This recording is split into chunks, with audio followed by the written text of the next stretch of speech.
Good morning. It's the Call Flow Radio Show, and you're on the air. Well, good morning. Welcome to the Call Flow Radio Show. It is your Thursday, October 10th. We've got not open lines right now. We've got a special guest in our studio, but he's no stranger to the WFLO microphone. It's our mayor, Brian Vincent. So we're going to say good morning to Brian. Hello morning. there. Good morning. How are you doing? I'm doing okay. How about you? I'm doing pretty well. Good. Staying busy and little crisp weather this morning. Yeah, I turned my heat on last night for the first time, and it felt pretty good. Yeah, I'm sure. But yeah, it's that time of the year. It is. So, yep. I always appreciate this time of year. You know, I got married this time of year. Our first child came into the world this time of year, so it always has this. It has a strong, nostalgic, good sense for me. Sure. So, and you know, who can complain about this gorgeous weather That's we've right. been having? So that's right. Yeah. Right. Yeah. We are more fortunate than others in this in this country right now. Yep. So our thoughts and our prayers are with the folks in Florida who are having to withstand another hit. Another hit from the hurricane season. Yeah. Well, Bradenton has a special place in my heart because my parents lived down there for about 23 years. Gotcha. And we would always travel down there to Bradenton and Sarasota and that area, yeah. Tampa Bay and all. So, yeah, they got hit very, very hard. Yeah. So let's all keep them in our prayers. That's right. Well, we had our council meeting last night. We had a good... pretty packed agenda, although most of it was kind of normal maneuvering. We had probably the biggest piece of old business was around the land bank entity, which had been in the paper in the Herald recently. And so that passed unanimously that we would set up a land bank entity through a nonprofit that operates with a board of their own, and that's just another tool in the toolkit where it comes to what's considered derelict properties. And when we talk about derelict properties, we're talking about properties that have been vacant for 6 months, haven't had any utilities hooked up to them or boarded up. And traditionally, the town takes the onus on us financially to tear those buildings down when they've been condemned. This is another tool in the box whereby this land bank entity could become like a receiver of that property through a court proceeding and take it over and rehabilitate it. Now, the owners of that property would have the opportunity on the front end to take care of it. And then if that doesn't happen, and then when this receivership land bank entity takes it over, they present a plan of how they're going to rehab it and how much that's going to cost. The owners are given another chance. So the owners are given, I think, at least a total of 3 chances to kind of get in and play ball and get the thing up to code and get it up to standards. But if they don't, then this land bank entity takes it over, rehabs it, and then turns around and sells it. Oh, yeah. So it's all, and this all orchestrates through the court system. So there's a legal process by which people are protected. But ultimately, it's just a tool in the toolbox for trying to take care of some properties, and whether or not it shows its use remains to be seen. But it's at least another option out there for some of those properties. The other probably big piece was we had a discussion around a site plan for a new subdivision development off Lane Street. Mr. Ben Lapp is a developer in the area. He's built some homes up there on Lane Street previously. And so he's looking at doing another subdivision up there off Lane Street. So we got to look at those plans, and the council had recently passed some new sidewalk ordinances around developments, trying to incentivize or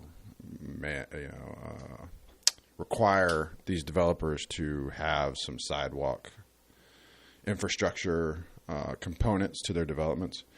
So that was some of the discussion there. Some of the language we kind of need to look at and see if it's too ambiguous or if it really lays it out concretely.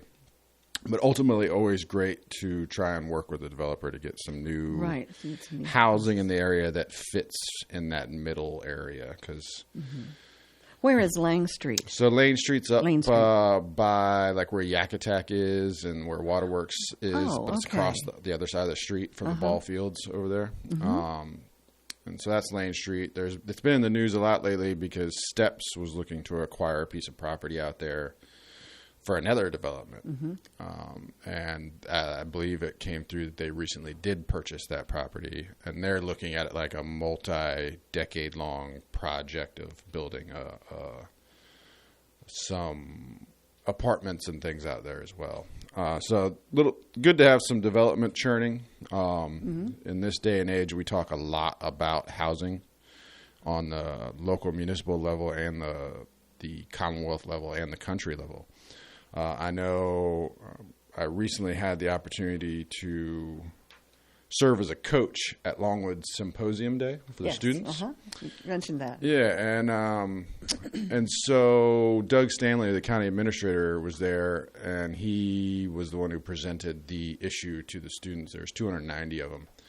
And they were tasked with coming up with projects and ideas for mitigating brain drain from Southside areas, right? So we see a lot of our youth moving to urban areas for jobs, for amenities, that sort of thing. It's like, all right, can we come up with a way from the youth telling us what they would like to see here, ideas for here to keep them around? But it was presented with a good PowerPoint presentation, and one of the slides that definitely continues to resonate with me was around housing. We're 69% of our housing in Prince Edward County is single-family homes.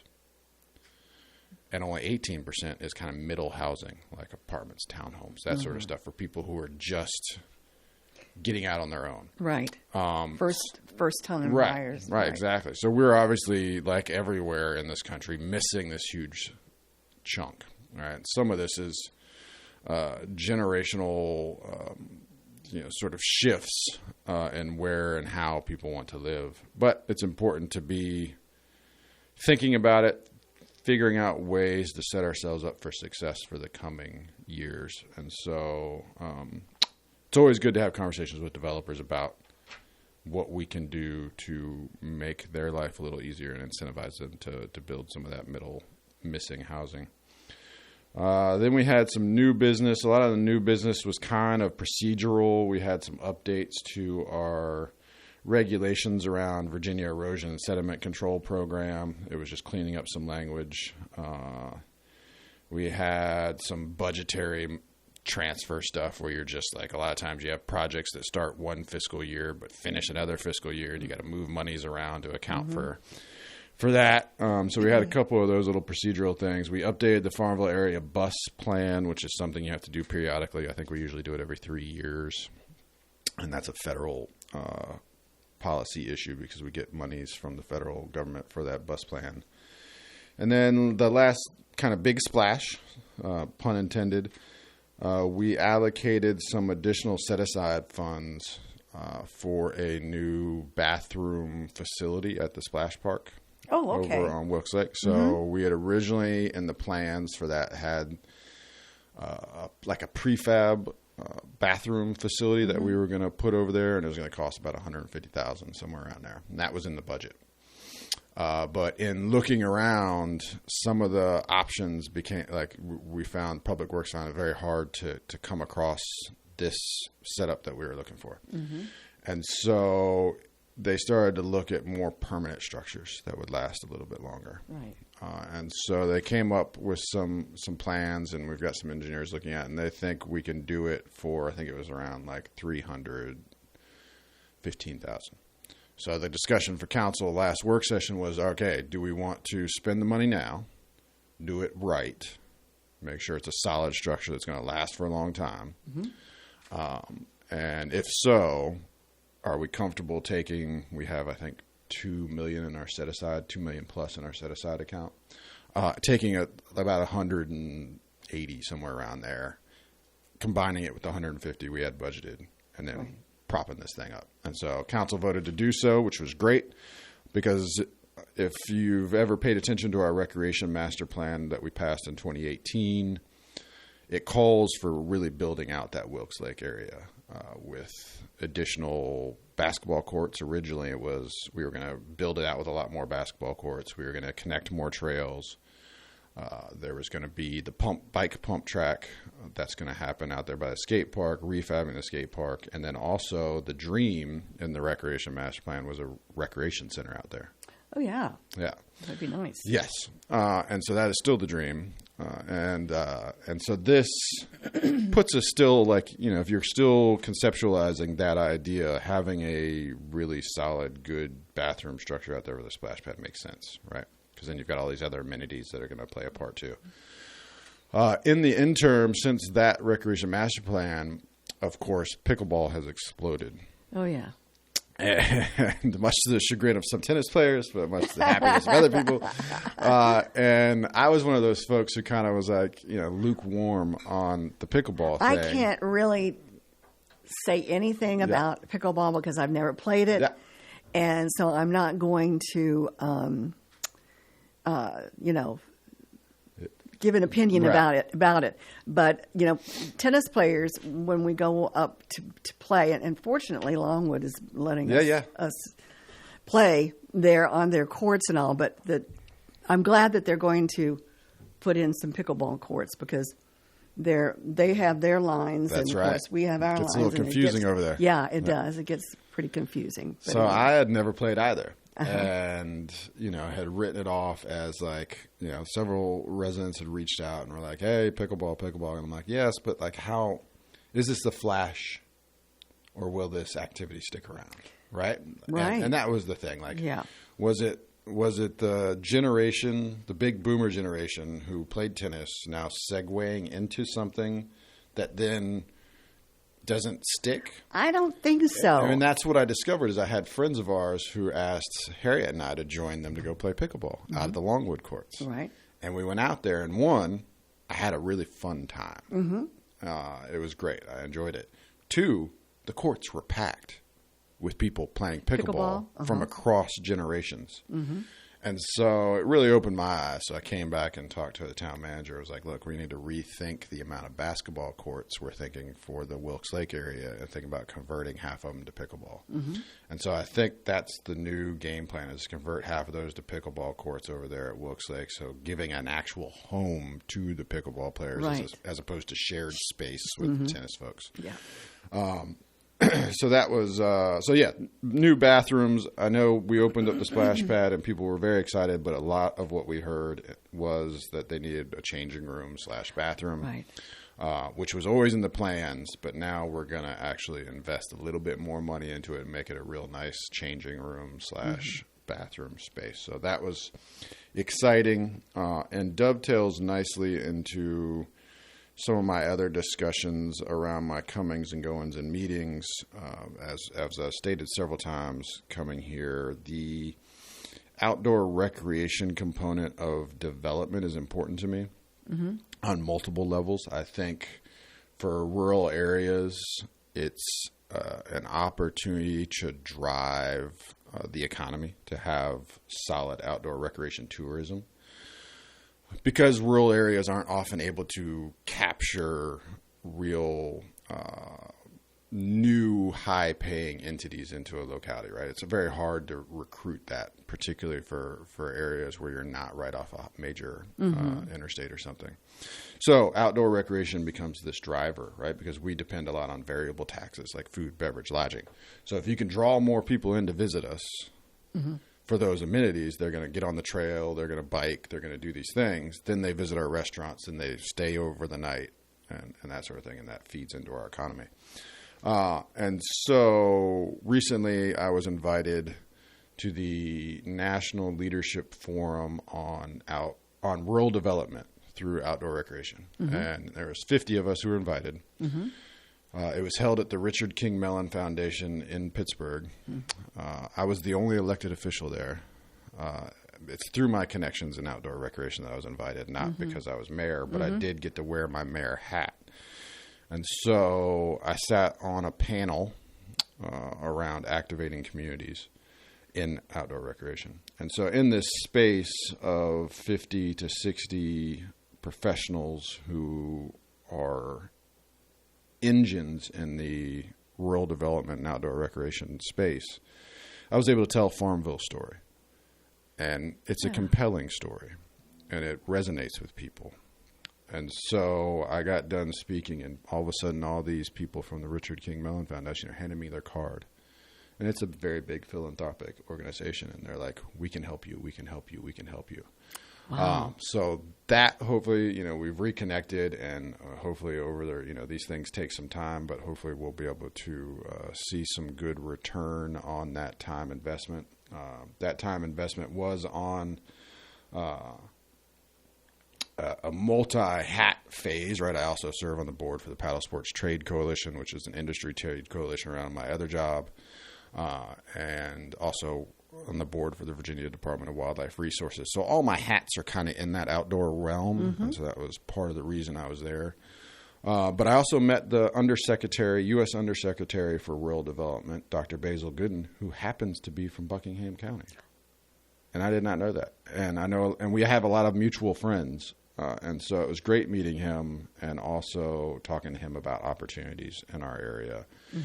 But it really did reinforce some of my driving motivators around how much rural areas have benefited, particularly post-COVID, because you had a lot of people looking at remote work, a lot of people seeking more rural areas for a higher quality of life while also being able to maintain their job that's tied to a bigger metropolitan area. And so you start to look at a place like Farmville where we're raising the quality of life constantly, and it's a beautiful place to live. And you start to cultivate more of those quality of life components around outdoor recreation with multi-modal trail systems that connect and these sort of things that cross generational boundaries and are good for our youth to our seniors. Absolutely. Because people need to get outside. Yeah. And all of a sudden you start to see yourself as a very viable community for people to live, work, and recreate. And so that was very exciting, and I look to continue that work. We also had the pig roast from Habitat for Humanity this past month, which was a great event. It's always great to support their mission in supplying affordable housing to folks in need.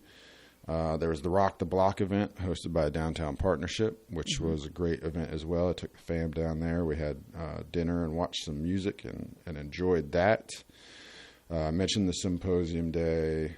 We also, in a little anecdotal moment, I was invited to spend a welcome dinner evening welcoming a gentleman named John Feinstein to Farmville. And John Feinstein is one of the most renowned sports authors in the U.S. He's written some of the most popular sports books. One around PGA Tour, one around basketball, Bobby Knight. But he's written like 44 books, and many of them are hugely popular. He has moved to Farmville. Oh, wow. Like a lifelong D.C. resident, worked at the Washington Post for a long time. Now lives in Farmville, which is kind of cool. It's very to have cool. We've got to get him on the air. Yeah, he's an interesting fellow. He's got great stories. And him and his son Danny have moved to Farmville, and we welcome them. He's working at Longwood as a writer in residence. I think he'll be doing some of the game broadcasts for the basketball team. So yeah, really exciting. It's always interesting when you've got somebody with that sort of world travel who has decided that Farmville is the place. And I asked him how he was finding Farmville, and he was like, it took me 8 minutes the other day to drive out to Hampton, Sydney to go swimming. And that's the longest drive I've had to contend with. He's like, there's no traffic. It's great. Everybody's nice. And I was like, yeah, that's Farmville. Yeah. Also sat in with Chief Ellington yesterday on the Alzheimer's Leadership Roundtable. There's an Alzheimer's Walk coming up in Farmville in November. I'm serving as the MC. And so we learned about how Alzheimer's impacts communities and families. It's pretty scary. Yeah, it is. And so we're raising awareness for that. I'll probably put together a team myself to walk for that. And then let's see, what else did we have? We had VML VML conference is coming up next week, so a lot of us elected folks from the town will head to Virginia Beach for the Virginia Municipal League Conference, where we convalesce with a bunch of other elected officials from across the Commonwealth, and we get schooled up. It's like professional development kind of stuff. Right. So if you care about your public servants, you want them to be sort of in the know on what's happening in the legislature that affects localities, what are good practices, what are things that are working in other localities. This is a good opportunity for them to do that, and I always look forward to it as well. Last night, a bunch of us wore our pink in recognition of Breast Cancer Awareness Month, and early detection saves lives there. And then last but not least, it is election season. And one of the things I talked about last night briefly was we have 3 council members who are up for re-election. They're running unopposed. And one of the things I tried to convey to people when I first ran for council as a council member, I ran unopposed.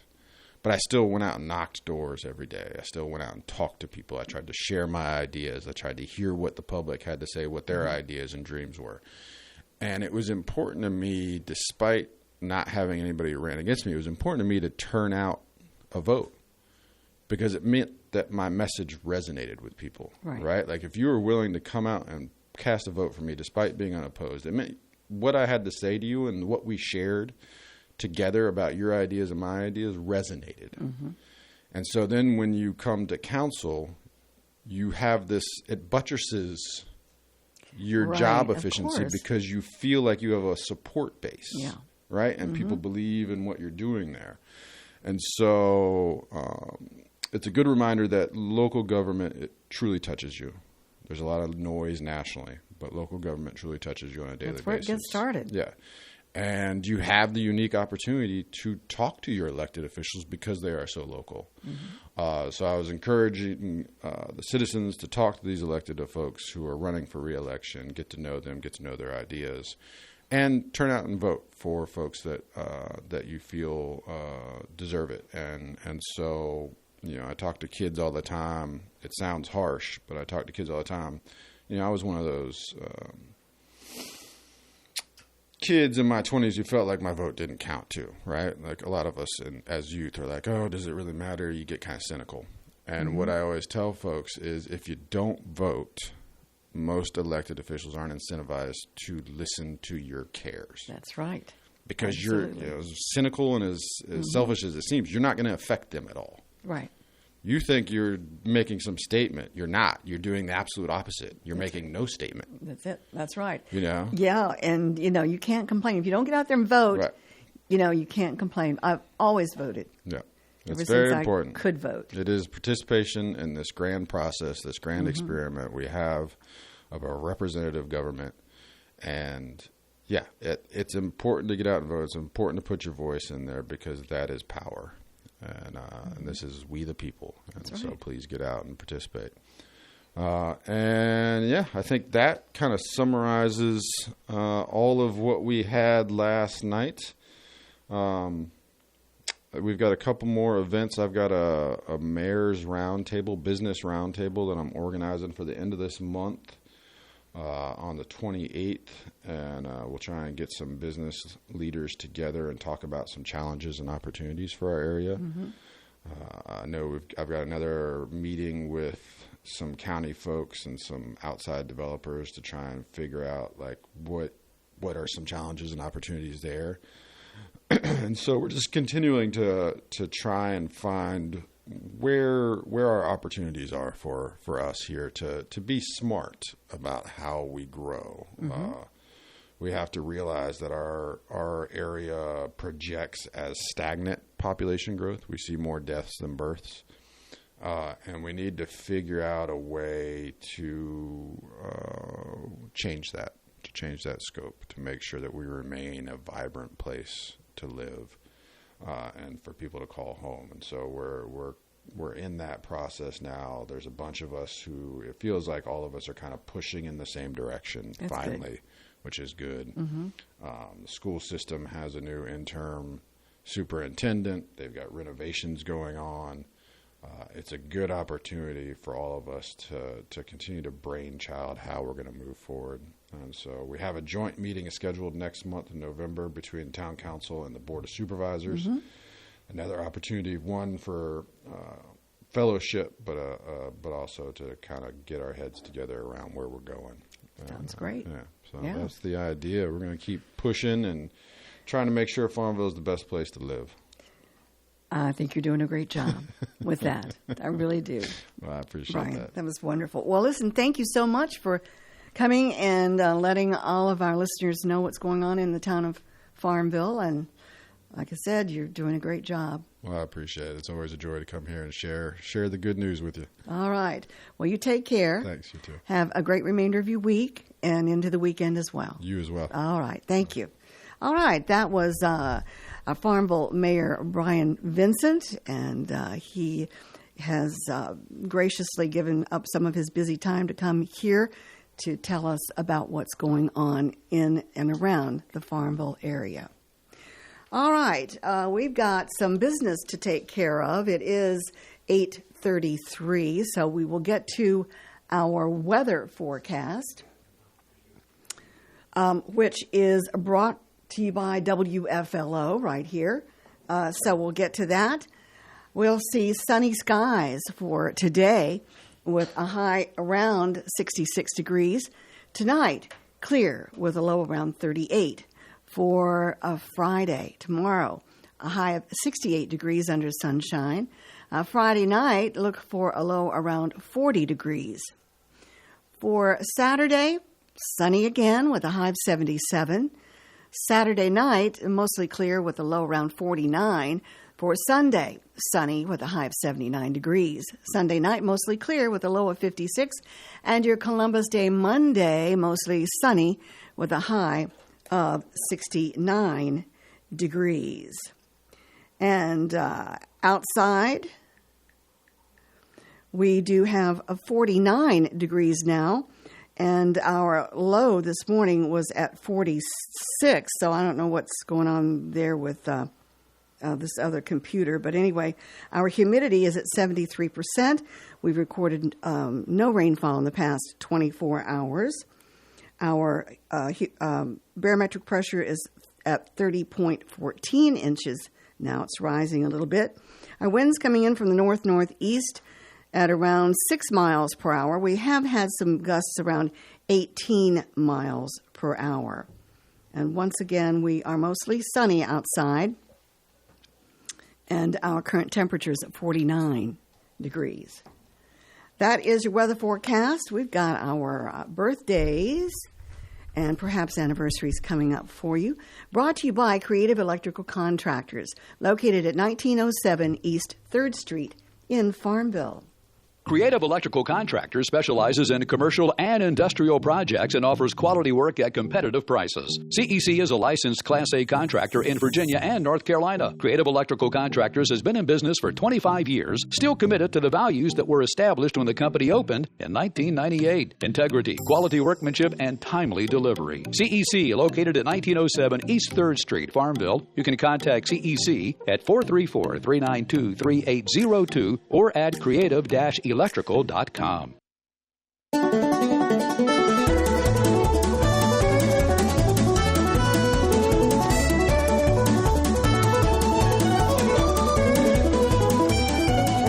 that's enough of that. That's enough of that. That's enough of that. Ugh. Yeah. All right. Let's see, Noah. It's your. It's my cue? It's your cue. All right. Go ahead. Take it away. Today is the 10th of October. Fire Prevention Week, nonetheless. I don't know if you knew that or not. I mean, yeah, I think yeah. It's been going around. The word's been going around. Yeah, that's right. This week, Fire Prevention Week. No fires. No fires. All right, but we have one birthday. Just one birthday. That's it. I'm sorry, two birthdays, but that's two it. Birthdays, that's two it. birthdays. Okay, all right. And we're going to start off with Sandra LeWarn from Farmville. Happy birthday, Sandra! And last but not least, Scott Harwood Sr. Yeah. Happy birthday to Scott. We know him, actually. We do know him. Yeah. Yeah, absolutely. Yeah. Hope he has a great day today. Mm-hmm. All right. Well, how can folks get those birthdays to us? Birthdays, yes. Yeah, they can email them to birthdays@wflo.net or call them in at 434-394-0924. Okay. Yeah. All right. The birthday calendar brought to you by Creative Electrical Contractors. If it's not right, they'll make it right. Call 434-392-2802. Looks like somebody might be. We have maybe Henry on Maybe the line. Henry, maybe somebody calling in with a birthday, too. Yeah. Good morning. You're on the Call Flow Show. Well, hey, Chris. Hey, Henry. Well, How are you? I'm all right till you compare me with somebody. Yeah. Yeah. It's good to hear from you. Good to hear your voice. Well, thank you. Speaking of hearing, I heard about a guy that paid $20,000 for a hearing aid, Wow. and he told his buddy, he said, all these cheap hearing aids don't work. He said, if you want to get one that really works, you got to pay for it. And he said, I paid $20,000 for it. And his buddy said, what kind is it? He said, 10, 15. That's funny. Yeah, that's good. That's funny. Oh, Henry. Oh, boy. I was visiting a friend's house one time a few years ago, and I found out the lady of the house did not like Polish people at all. And I didn't know it until I looked on her little nightstand and she had a bottle of Polish remover. Okay. Yeah. All right. Yeah. Yeah, you got to be alert, you know. I know. I know. Yeah. In fact, a lot of people are not alert. There was a fellow that stammered so badly he couldn't keep a job. And so he finally started selling Bibles door to door. And in 6 months, he had sold hundreds of thousands. And they had a little get-together to celebrate the publishing company. And so at that company, they asked him to stand up and share his sales secret. And he got up and he stammered, you know, and he said, I don't have a secret. I just knock on the door and I say, I'm a Bible salesman. Would you like to buy one, or shall I read it to you?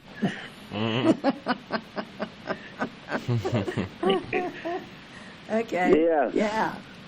Yeah.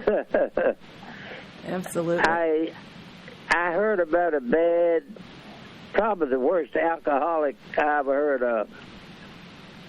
And it said this particular alcoholic drank Canada Dry. Oh, boy. Okay. Yeah. Okay. And there was a street sign near the ABC store, and instead of walk and don't walk, it said crawl and don't crawl. But anyway, you know, things happen that you hear about years later, and I've experienced some of those things. A couple of others, and Reverend Dr. Kirkendall and I prayed for a 2-year-old baby in 1991, and before I spoke at the church on Sunday at 11, it was at what became later as the New Covenant Church at Crew. It was still under construction. And so we prayed for a 3-year-old, and he was blind and he was deaf. It was a 2-year-old, excuse me. That was just prior to when I went on to speak. And I heard no results of that for 32 years. 32 years later,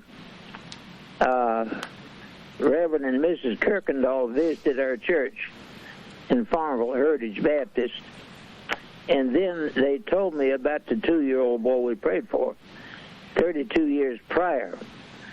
And this blind and deaf baby immediately started acting differently after we prayed for him. And Reverend Kirkendall said the mother took the baby to the doctor the very next day, and the medical team was astounded because the baby could now see and hear. Isn't that amazing? That's amazing. Yeah, God loves the little children of the world. Oh, yeah. You know, there was 33 years. Now, after that same service that day, we prayed for a 3-year-old who was on a breathing machine most of the day, most of the time. And 33 years later, we heard the results of that prayer we made. And he never went back on the breathing machine after that service. And he had been told he had a genetic problem that meant he would never be able to become a daddy. And when I heard the results, he was 32 years old, and he and his wife had a beautiful 3-year-old daughter. Oh, good. And there was another one 40 years before I heard from Mr. Hall Driscoll, who was the unknown person who had picked me up out of the floor at MCV Hospital in Richmond in 1950. And the Lord has something else he's going to do that he had showed me 36 years ago that we're still waiting for. But in a way, it's an interesting world. It is an interesting world. So you're not going to tell us what he showed you. Beg pardon?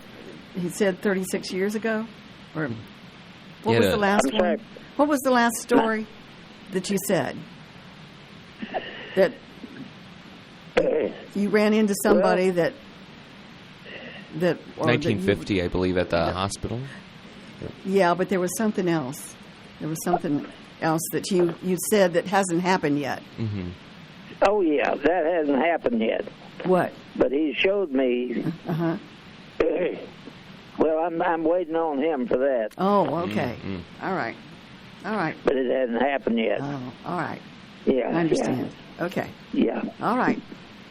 All right. All right. Thank you. And thank you, Henry. If anybody wants to share something with me, my number is 414-0096. Or if you just want to pray together or whatever. Sounds great. I'd welcome your call. All right. All right, Deb. Take care. Have a good weekend. All right. Talk to you next week. All right. Bye-bye. Okay. Bye. All right. Very, very interesting. I wanted to know what the but thing. he hasn't been shown anything. He doesn't want to reveal the secrets. No, not yet. Okay. Anyway. Okay, we've got... We are... wow. Let's see. Birthdays, celebrity birthdays. Do we want to do those? Yeah. I would want to do... Well, we can do our history first. On this date, what happened. Mm-hmm. On October the 10th, in 1845, to improve the then unsatisfactory methods of instructing midshipmen, George Bancroft, historian, educator, and Secretary of the Navy, founded the U.S. Naval Academy in Annapolis, Maryland, on this date in 1845. Wow. That's pretty good history. Note there. In 2010, the Netherlands Antilles former Formerly an autonomous part of the Kingdom of the Netherlands, consisting of a group of 5 islands in the Caribbean Sea, was officially dissolved. In 1985, American filmmaker Orson Welles, who notably wrote, directed, produced, and acted in Citizen Kane in 1941, one of the most influential films of all time, died at the age of 70, and that was in 1985. 1979, Canadian hockey player Wayne Gretzky made his NHL debut with the Edmonton Oilers. All right. 1973, Vice President Spiro T. Agnew resigned from office and pleaded no contest to the charge of failing to report $29,500 in income while governor of Maryland. Spiro Agnew. I wonder if first-time caller has any opinions on that, since the guy was from Maryland. You know, I don't know. Yeah. Well, I don't know. 1970, Fiji gained independence from Great Britain.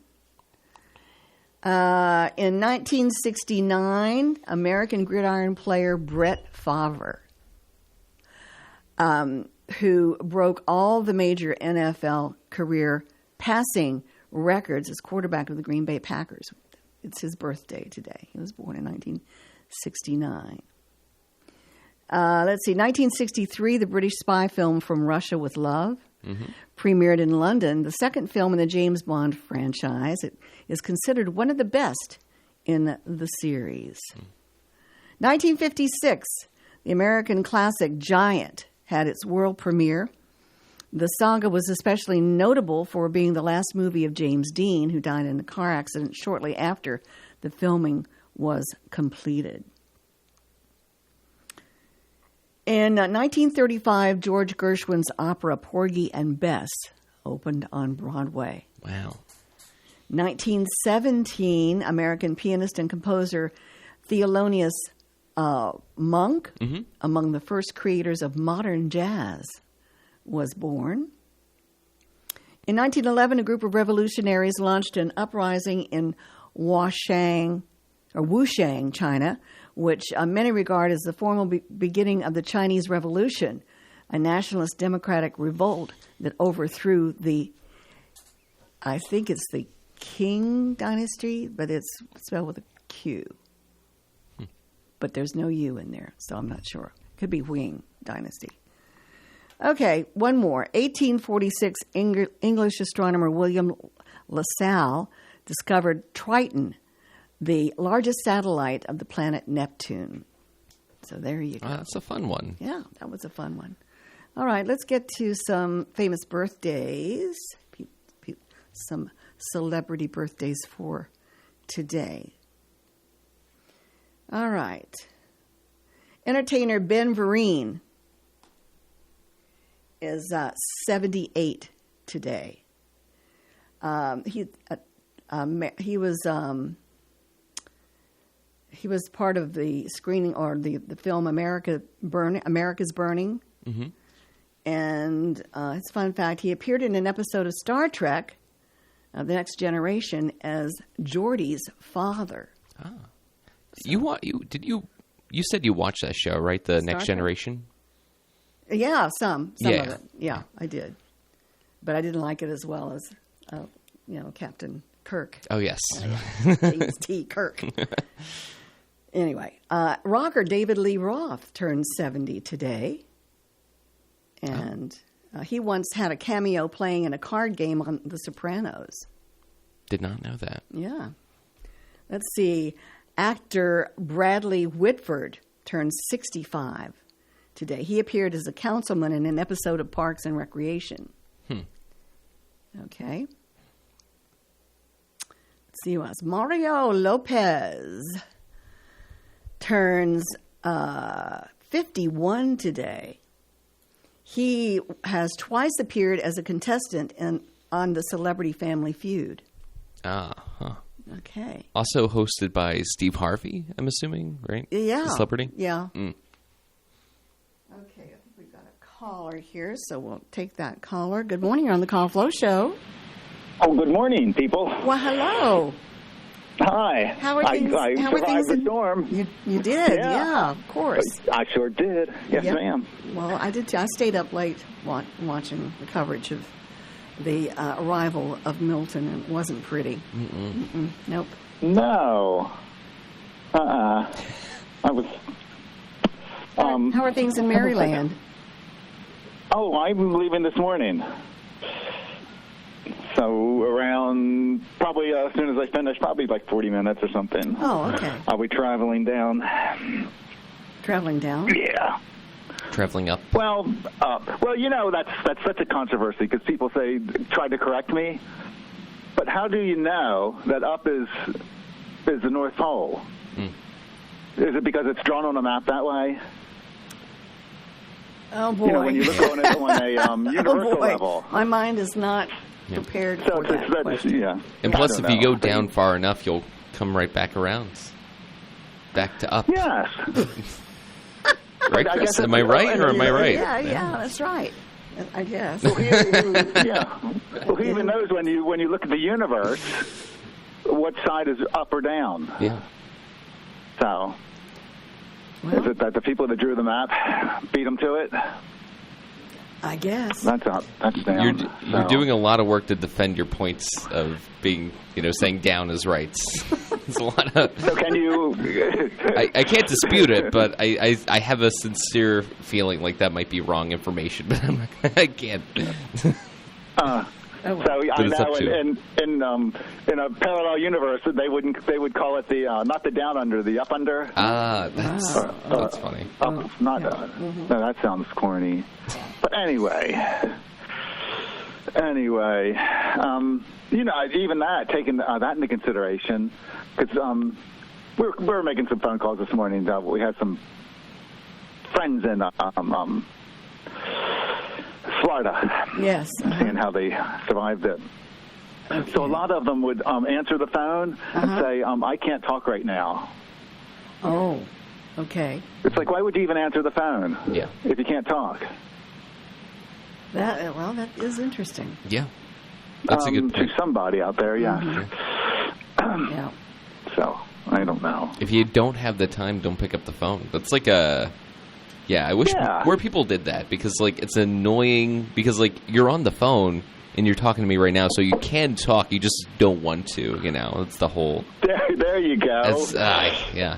I know too many people. That's in a nutshell there, John. That's That's in a nutshell. Yeah. I know too many people who do that. And it's infuriating. Yes. Can I comment about something that it's kind of like I don't know.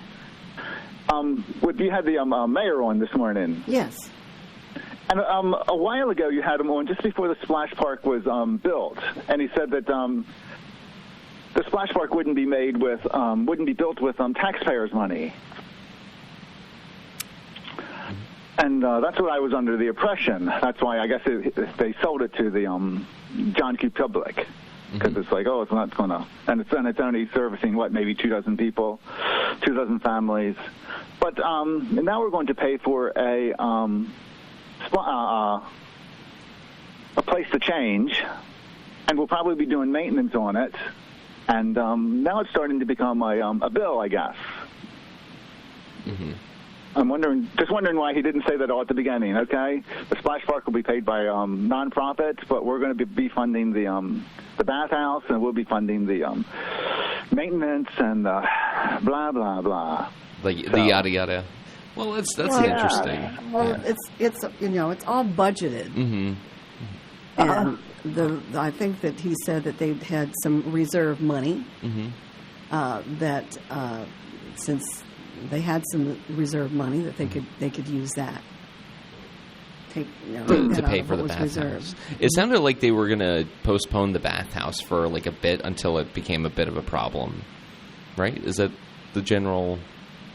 No, I think they're going to start working on that pretty much, pretty soon. Yeah, but they were going to hold off on it originally, I guess. Originally they were going to hold off on it, but now since people are making more comments about it, they're going to just go ahead and make it. Well, it's going to become part of that recreational area plan anyway, so it won't really be just used for the splash park. Mm-hmm. It'll be used for some any sort of Wilkes Lake, if anybody, any of the facilities that are out there. Yeah. Okay, you can sell that to me. Yeah, that sounds fair. Yeah, that sounds fair. But and the I just found it odd that even the we keep spending on stuff on news. We keep spending money on new stuff instead of they want to take the property, people's property, if it's condemned. But I'm sure you've ridden through Farmville area and saw some houses that are in desperate need of repair, even just tidying up the front yard. Yeah. Why can't the priority be, let's make this a pretty an attractive town and county? Well, I think that they're trying to do that. I drive past many places. Well, I'm sure you do too. That you're like, can't somebody just tidy that place up? Just take a few minutes. Well, that's an interesting thing, because I've also had a similar thought of just like driving around and like I'll see a house and I'm like, ugh, like. You got to turn away because it's so, the lawns. There's like a lawnmower sitting in the middle, but it's being overgrown by grass, because it's like somebody like 20 years ago was like, screw it, I'm done, and then just like let the grass grow. But anyways, I think depending on like where you're at, the town can send like letters being like, hey, if you don't do this, you'll be fined. Because I had a friend who I won't say his name, but he lived in the Avenues, and he was not a lazy guy, but he didn't mow the lawn ever, unless if it was like critical, and he ended up getting a letter from the town of Farmville that was like, Mr. blah blah blah, your lawn is outrageous, get it under control, or else I think there was like a fine of some sort that they were going to penalize you, because the lack of care, and it's kind of making a problem for the other houses in the neighborhood too. Yeah, because nobody wants to look at your devalues property. Exactly, it does devalue property. So I don't know if it's like a thing like the houses that you're seeing, caller. Like maybe they're just like in a part of town where that's not like. Because, like, he lived in the Avenues, so that's, like, a very tidied, like, well-kept, well-maintained. Yeah. But, like, if it's, like, I don't know, if it's, like, a different, like, a private property, or if it's, like, farther out and, like, away from other houses, they might be more lenient. I'm not exactly sure, but that's a great question. It's a... So, I don't know. There's got to be something positive to say about it. Well... This is, well, you've got to think these are privately owned homes or privately owned properties. Yeah. I don't know whether this, if it's a vacant lot or whatever, it still needs to be, pretty well maintained. Yes. If it's in a residential area. But, and it's up to the person who owns this property to take care of it. Yeah. If you don't take care of it, then you're going to be... you're going to be notified, and three times, I think, is what Mayor Vincent said, that something needs to be done about this. Otherwise, you will be fined. And if they still don't do that, then it's going to go through the courts. And I think that that's the proper way to do that. Yeah. And then with this land bank thing that they're doing, they take the property. And if it is restorable, then they'll restore it and sell it. Then it becomes the property of the land bank.